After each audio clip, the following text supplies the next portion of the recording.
بسم اللہ الرحمن الرحیم. ناظرین کرام السلام علیکم. پروگرام ہے ضابطہ حیات اور میں ہوں زنیرہ اظہر.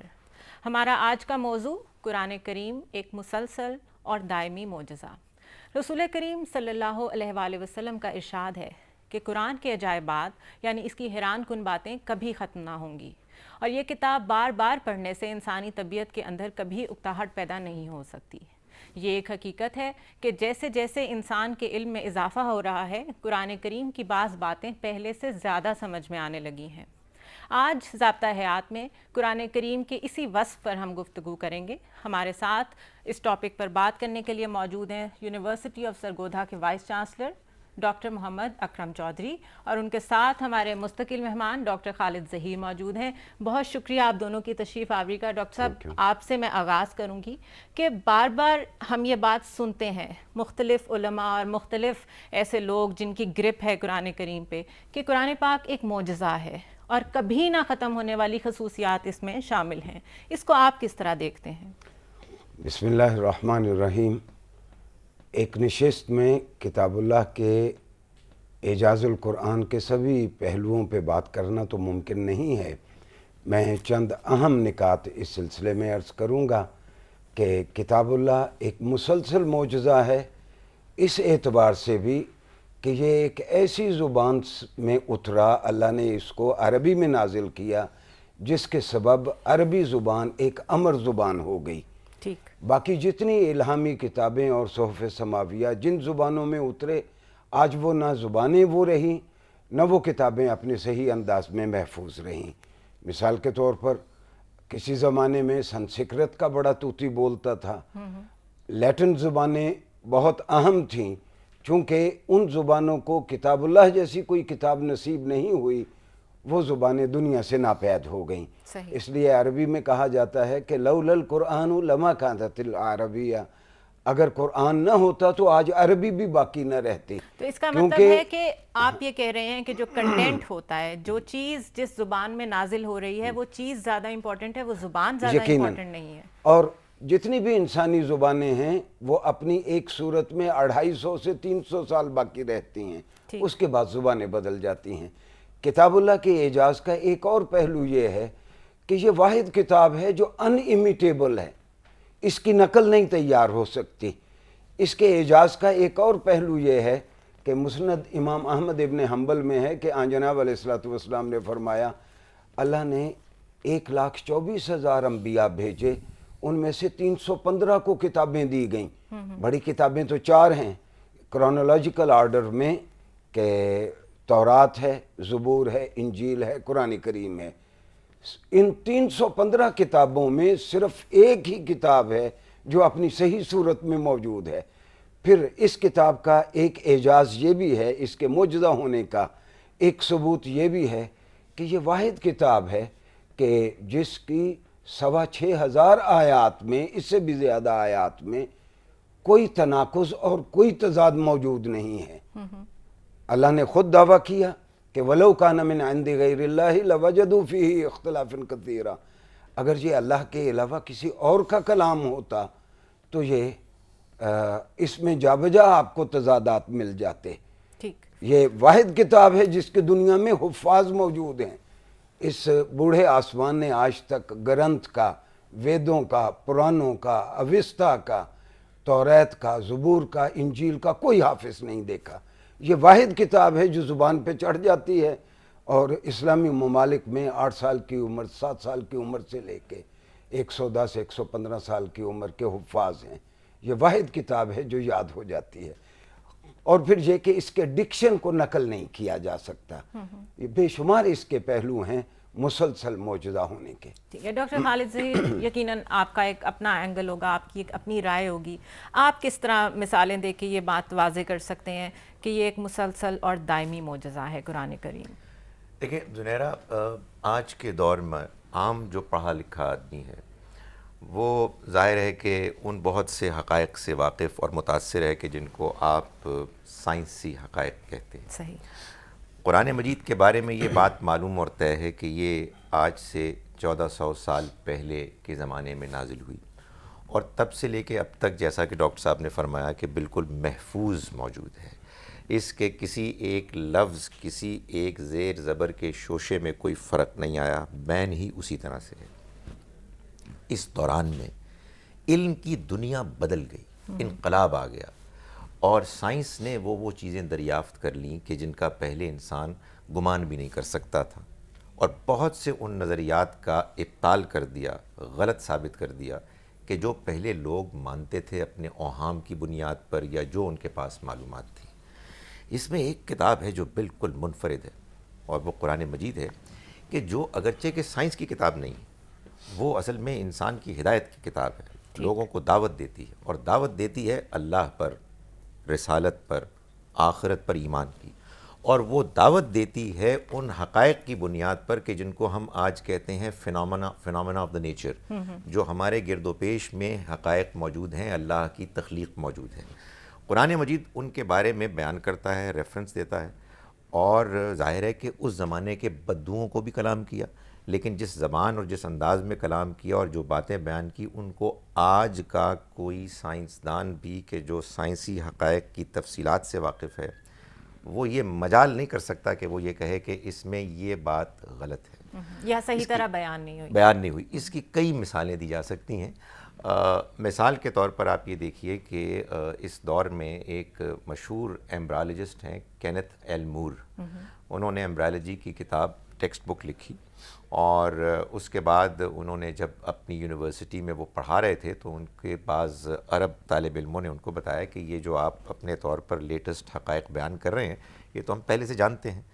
اس شخص کو بڑی حیرت ہوئی، اس نے جب قرآن مجید کو پڑھا تو اس نے کہا کہ یہ ناممکن ہے کہ اس میں ہیومن ریپروڈکشن اور ایمبرالوجی کے سے متعلق جو باتیں بیان کی گئی ہیں، جس طرح سے بیان کی گئی ہیں، یہ کوئی انسان بیان کر سکتا ہے، اس لیے کہ جو باتیں اس میں بیان کی گئی ہیں وہ آج کی لیٹسٹ تحقیق کے مطابق ہیں، بلکہ ان سے بھی آگے بڑھ کر ہیں۔ اتنے اہم حقائق جو اس انداز میں بیان کیے گئے کہ جن کا کہ انکار نہیں آج بھی نہیں کیا جا سکتا، وہ کیسے وجود میں آئے؟ سوائے اس کے کہ ظاہر ہے یہ ماننا پڑتا ہے کہ یہ اس اللہ کا کلام ہے کہ جس نے اس دنیا کو بنایا، اور کسی مسلمان مفکر نے بڑی خوب بات کی کہ ہمیں تو اس بات پر کوئی حیرت نہیں ہوتی کہ قرآن مجید میں جو کچھ بیان کیا گیا ہے وہ حقائق کے مطابق ہے، جدید دور کے حقائق کے مطابق ہے، اس لیے کہ سائنس نے جو کچھ دریافت کیا یہ اللہ کا فعل، اللہ کا عمل ہے، اور جو کچھ قرآن مجید میں بیان ہوا ہے وہ اللہ کا قول ہے۔ اللہ کے قول اور عمل میں تضاد نہیں ہو سکتا۔ ناظرین ہمارے ساتھ رہیے گا، ایک مختصر سا وقفہ لیں گے اور آپ کی خدمت میں دوبارہ حاضر ہوں گے۔ Stay with us.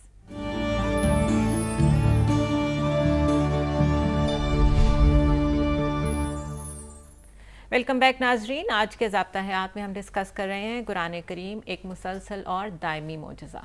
ڈاکٹر صاحب آپ کی طرف آؤں گی، ابھی ہم بریک پہ جانے سے پہلے یہ بات کر رہے تھے کہ قرآن کریم میں کوئی تضاد نہیں ہے، اس کو آپ تھوڑا سا مزید واضح کریں کہ اس سے اصل میں مراد کیا ہے؟ جس طرح قرآن نے خود کہا کہ وَلَوْ كَانَ مِنْ عِنْدِ غَيْرِ اللَّهِ، اللہ کے علاوہ کسی اور کا کلام ہوتا تو اس میں جا بجا تضادات ملتے۔ یہ انسانی کلام کا خاصہ ہے کہ جب اس کے حالات بدلتے ہیں تو اس کا لہجہ بھی بدل جاتا ہے، نفس مضمون بھی بدل جاتا ہے۔ ہم اپنی زندگی میں دیکھتے ہیں کہ جو آج بڑی لجاجت اور بڑے آرام کے ساتھ بات کرتے ہیں، آج سے پہلے خدائی لہجے میں بات کیا کرتے تھے، اور جن کا آج یہ لہجہ ہے کوئی بعید نہیں ہوگا کہ چند دنوں کے بعد ان کا لہجہ بھی بڑا سافٹ ہو جائے۔ قرآن اور زندگی کے حقائق میں کوئی تضاد نہیں ہے۔ اس کا ایک پہلو یہ بھی ہے، ایک تو قرآن کی آیات کے مابین کوئی تضاد نہیں ہے، ایک قرآن کریم زندگی کے حقائق سے کہیں بھی متصادم نہیں ہے۔ میں اس کی ایک مثالیں عرض کرتا ہوں کہ مثال کے طور پر یہ سورہ یاسین ہے، سورہ یاسین میں ایک آیت ہے کہ وَالشَّمْسُ تَجْرِي لِمُسْتَقَرٍ لَهَا، کہ اے انسانوں تمہیں معلوم ہونا چاہیے کہ سورج بھی اپنے مستقر اور اپنے ٹھکانے کی جانب چل رہا ہے۔ تو یورپ میں جانے والے سارے لوگ جن کا اہل علم سے کوئی تعامل کسی درجے کا بھی رہا، ان کو معلوم ہے کہ ہمارے عیسائی دوست ہمیں جینے نہیں دیتے تھے کہ تمہارا قرآن تو کہتا ہے کہ سورج اسٹیشنر، سائنس کہتی ہے، علم جدید کہتا ہے سورج جامد اور اسٹیشنری ہے، تمہارا قرآن کہتا ہے کہ وَالشَّمْسُ تَجْرِي، کہ سورج چل رہا ہے اپنے مستقر کی جانب۔ جب یہ نیبولا کا تصور سامنے آیا اور سائنسدانوں کو پتہ چلا، واضح رہے کہ نیبولا کی وضاحت کرنے والا کوئی مسلمان سائنسدان نہیں تھا، خود ہی مان گئے. حقیقت یہ ہے کہ قرآن کریم نہ 1400 سال کے لیے اترا ہے نہ 300 سالوں کے لیے. جیسے جیسے انسانی علم آگے بڑھے گا ویسے ویسے قرآن بہتر انداز میں ہمیں سمجھ آئے گا. قرآن کا زندگی کے ساتھ متصادم نہ ہونے کا ایک اور پہلو بھی ہے. میں مثال دیتا ہوں دیگر صحف سماویہ سے. مثال کے طور پر بائبل کہتی ہے کہ طوفان نوح it was a universal flood. Okay. اچھا سارے جیالوجسٹس کہتے ہیں اگر یہ پرولانگڈ سبمرشن ہوتی پورے کا پورا کرۂ ارض پانی میں ڈوبا رہا ہوتا تو اس کا چہرہ اور طرح کا ہوتا, تو پھر زمین کی یہ صورت نہ ہوتی جو آج ہے. یعنی سائنسدان اس بات سے انکار کرتے ہیں کہ یہ یونیورسل فلڈ تھا اور پوری کائنات اس میں ڈوب گئی تھی. ٹھیک. اچھا قرآن نے اس کے بارے میں کیا کہا؟ سورہ عنکبوت میں ہے فَأَخَذَهُمْ, یعنی قوم نوح کی بات کرتے ہوئے جن پہ یہ طوفان آیا, فَأَخَذَهُمُ الطُّوفَانُ, کہ نوح کی قوم کو طوفان نے آ لیا اور وہ بڑے ظالم لوگ تھے. قرآن نے کہیں امپلائیڈلی بھی یہ نہیں کہا کہ it was a universal flood. تو آپ قرآن کی جس آیت کو بھی اٹھائیں نہ وہ انسانی تجربات کے ساتھ متصادم ہے, نہ دو آیات باہم متصادم ہیں, نہ وہ علم جدید سے اور آج کے سائنسی اکتشافات سے متصادم. ڈاکٹر خالد ظہیر آپ کی طرف آؤں گی. آپ سائنس کی بات کر رہے تھے کہ بایولوجیکل سائنسز میں جو ڈسکوریز آج کل ہو رہی ہیں وہ کب سے بیان ہو چکی قرآن کریم میں. یہ بتائیے کہ کیا ہم سے جو پہلے لوگ موجود تھے, جو انسان تھے, کیا وہ ہم سے زیادہ سمجھدار اور ہم سے زیادہ عقل رکھنے والے تھے کہ ان کو اس وقت یہ چیزیں سمجھنے کی ضرورت محسوس نہیں ہوئی؟ مثال کے طور پہ آج کے دور میں بھی مجھے اور آپ کو بیٹھ کے یہ چیزیں سمجھنی پڑتی ہیں, سائنسی علوم کے بارے میں قرآن پاک میں جو جو ذکر ہوئے. اس سے پہلے کے جو مخاطبین تھے ان کو کیوں ضرورت محسوس نہیں ہوئی کہ وہ بھی سمجھیں اس کو کسی سے؟ دیکھیں قرآن مجید کا جو انداز ہے بیان کا, ہدایت دینے کا, اس میں ایک وہ تقاضا کرتا ہے کہ تم غور کرو, تدبر کرو, بات کو سمجھو, آیات کی تہ تک پہنچو اور گرد و پیش میں جو کچھ بھی موجود ہے اس کو بھی تدبر کی نگاہ سے دیکھو. تو ہوگا یہ کہ کچھ تو باتیں وہ ہیں کہ جو قرآن مجید میں بیان ہوئی ہیں آپ کو براہ راست سمجھ میں آ جائیں گی, ٹھیک, اور کچھ کی جانب آپ کو اشارہ ہوگا کہ آپ اس طرف بھی دیکھیں اور غور کریں کہ اللہ تعالیٰ نے وہ چیزیں بھی پیدا کی کہ جن کو تم دیکھ سکتے ہو اور جن کی حکمت کو تم جان سکتے ہو, اور ایک دنیا وہ بھی ہے کہ جو تمہاری پہنچ سے دور ہے, اور یہ ممکن ہے کہ آئندہ چل کے انسان کو اللہ تعالیٰ یہ توفیق دے دے کہ وہ آگے بڑھ کر ان کو بھی جان لے. مثال کے طور پر یہ دیکھیے کہ اللہ تعالیٰ نے 7 آسمانوں کا ذکر کیا, اور آج بھی انسان غور کرتا ہے, اور سچی بات یہ ہے کہ ہم کسی حتمی نتیجے تک نہیں پہنچ سکتے کہ یہ جو اللہ تعالیٰ نے بات بیان فرمائی ہے, بعض اوقات خیال ہوتا ہے کہ یہ جو جس آسمان کو, جس کائنات کو ہم جانتے ہیں یہ بھی پہلا ہی آسمان ہے, صحیح, اور اللہ تعالیٰ کی قدرت کی وسعتیں اس سے کہیں زیادہ ہیں. سو انسان کچھ چیزیں براہ راست جانتا ہے اور کچھ چیزوں کے جاننے کے لیے اس کو اللہ کی طرف سے اشارہ ملتا ہے اور اس کو تحقیق, جستجو, ڈسکوری کے لیے ایک انسینٹیو اور موٹیویشن ملتا ہے. تو قرآن انسان کو اس جانب بھی مائل کرتا ہے کہ تم اللہ کی اس کائنات کو ایکسپلور کر کے مزید علم حاصل کرو. اسی بات کو ہم ڈاکٹر صاحب کنٹینیو کریں گے. ناظرین چھوٹا سا وقفہ لیں گے اور اس کے بعد ہم آئیں گے حروف مقطعات کی طرف, جن کو جاننے کا آج بھی ہم بہت زیادہ شوق رکھتے ہیں اور ہر کوئی ایک دوسرے سے یہ پوچھ رہا ہوتا ہے کہ حروف مقطعات اصل میں ہیں کیا. اسی حوالے سے ہم گفتگو کریں گے. It's time for a short break.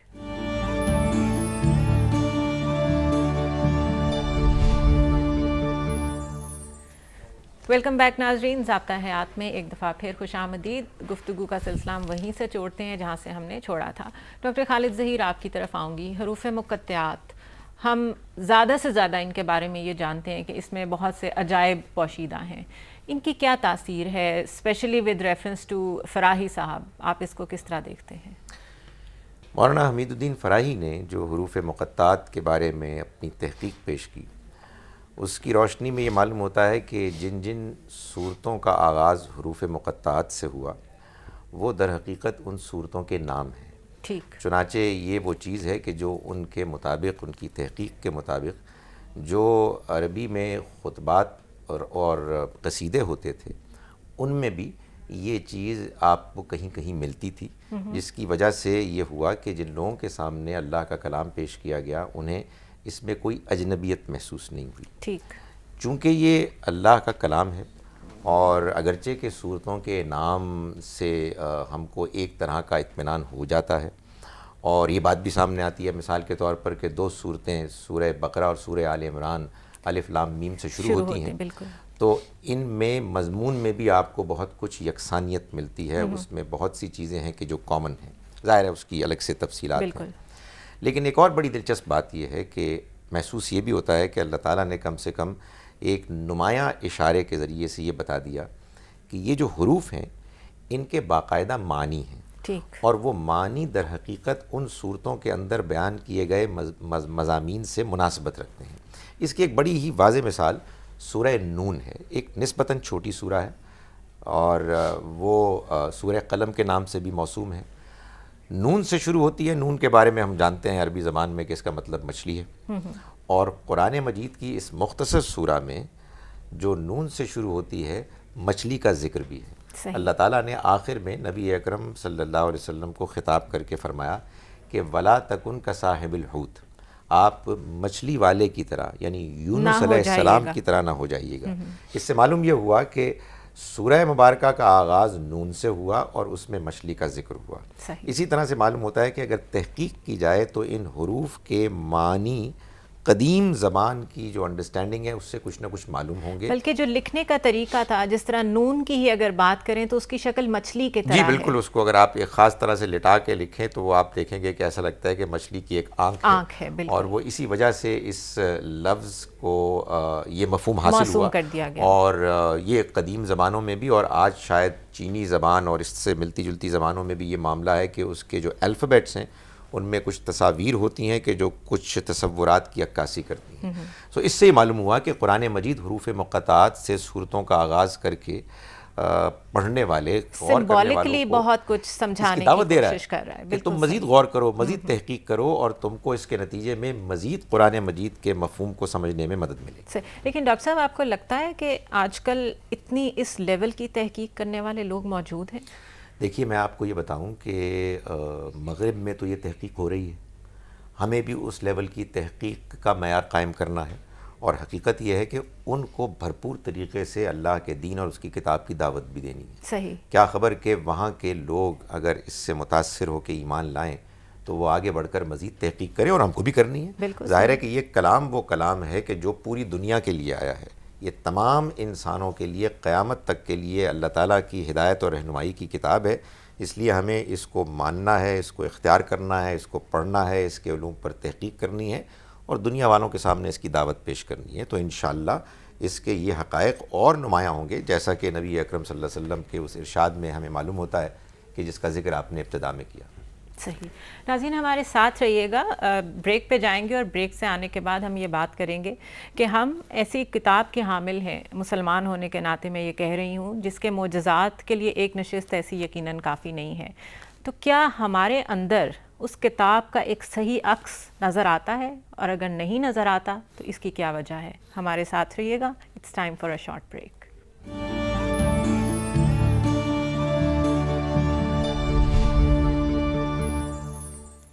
Welcome back ناظرین، ایک دفعہ پھر ضابطہ حیات میں خوش آمدید. پروفیسر صاحب آپ کی طرف آؤں گی. بریک پہ جانے سے پہلے ہم نے ایک نقطہ اٹھایا تھا کہ ہم اس پہ بات کریں گے کہ ایک کتاب جس کے اوپر ہم گفتگو کرتے رہیں، اس میں نئی ایکسپلوریشنز ہوتی رہیں گی، نئی چیزیں سامنے آتی رہیں گی، معجزات کی کمی نہیں ہے، تو آج مسلمان زبوں حالی کا شکار کیوں ہے؟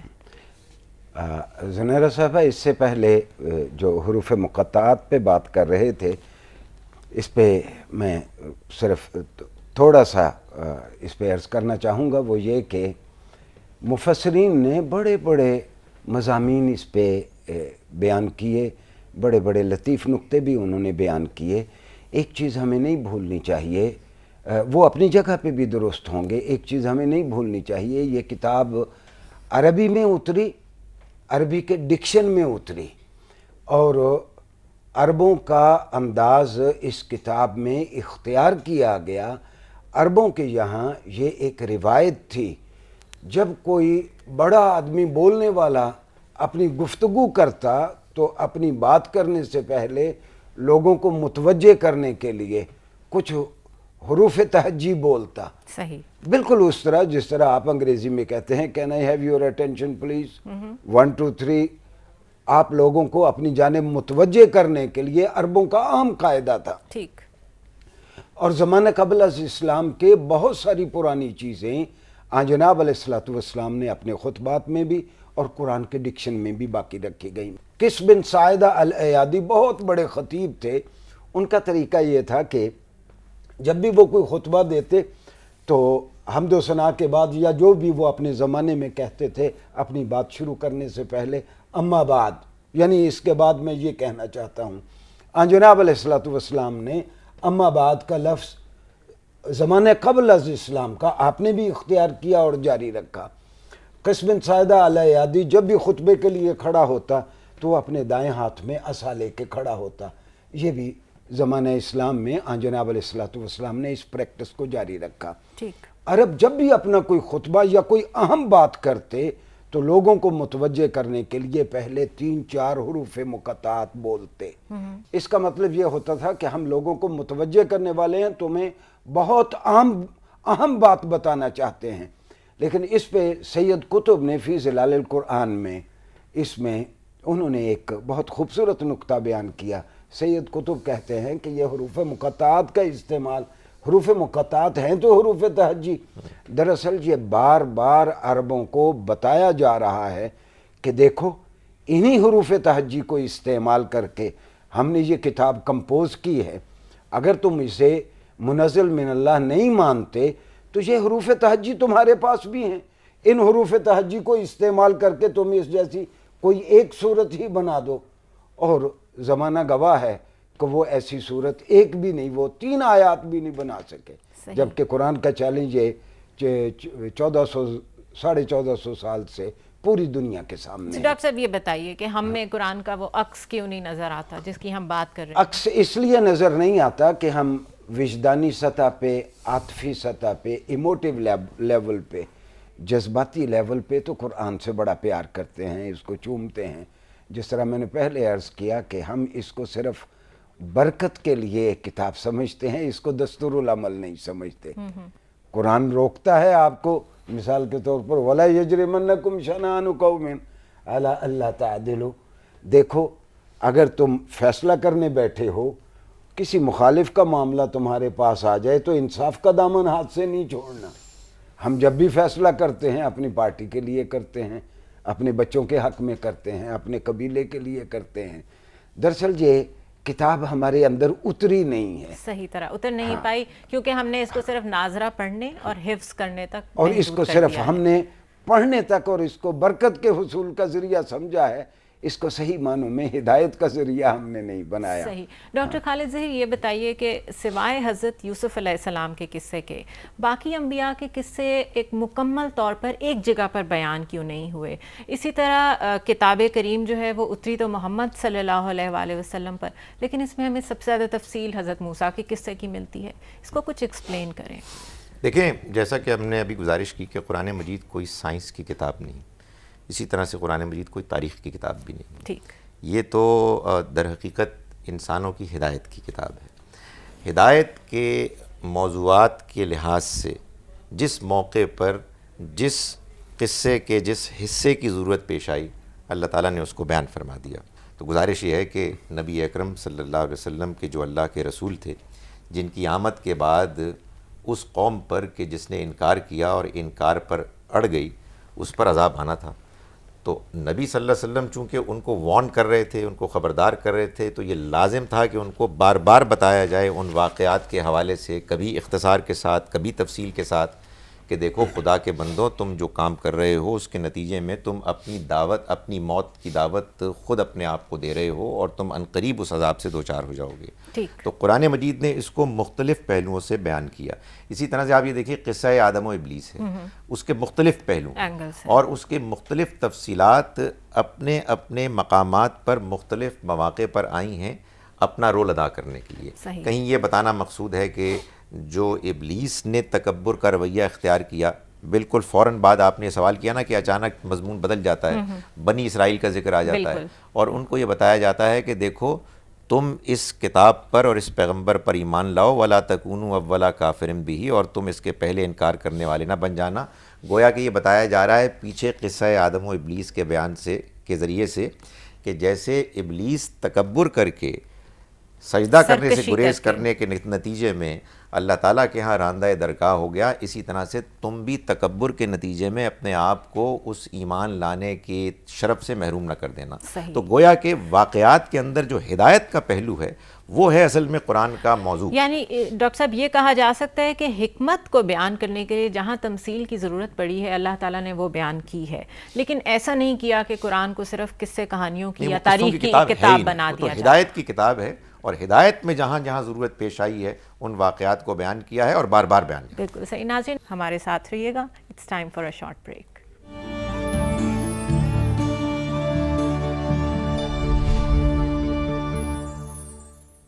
ویلکم بیک ناظرین. گفتگو کا آغاز کرتے ہیں جہاں سے ہم نے سلسلہ چھوڑا تھا وہیں سے.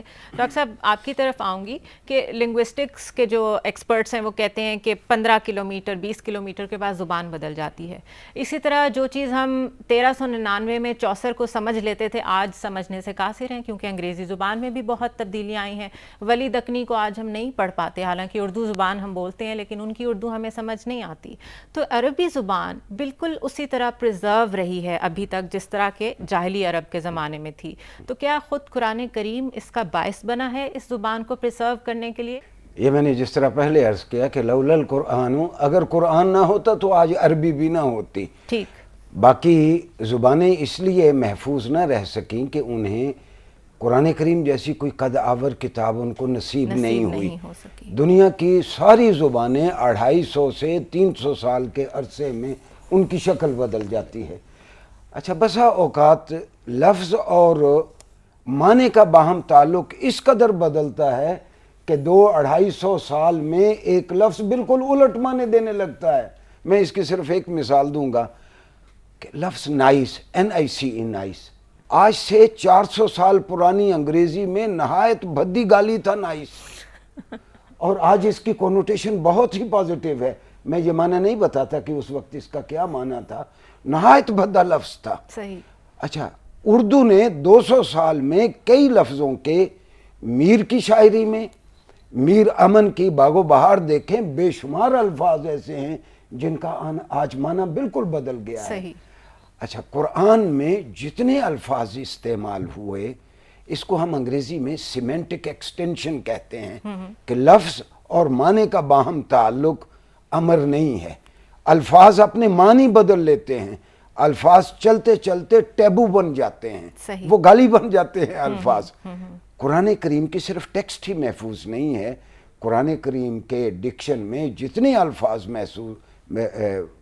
استعمال ہوئے ہیں ان کا اور معنی کا تعلق مستقل ہے، اور یہ قرآن کا مسلسل معجزہ ہے. اس کی مثال میں وضاحت کے لیے یوں دوں گا کہ مثال کے طور پر کنگ جیمز کی بائبل چھپی، اور وہ 1470-71 میں جو اس کا کینن ورشن آیا، ہر 50 سال کے بعد 60 سال کے بعد نئی بائبل چھپتی ہے، اس کے اوپر لکھا ہوتا ہے دا ریوائزڈ ایڈیشن. ہر 50 سال کے بعد ایک نیا ایڈیشن آتا ہے جس کے شروع میں ایک گلوسری دی جاتی ہے کہ پچھلے ایڈیشن میں یہ لفظ یہ معنی دیتے تھے، and now since they have changed their meanings ہم ان کی جگہ پہ یہ لفظ دے رہے ہیں. قرآن کا تو ایک ہی ایڈیشن ہے، اور وہ محمدی ایڈیشن ہے، 1450 سال سے وہی ہے.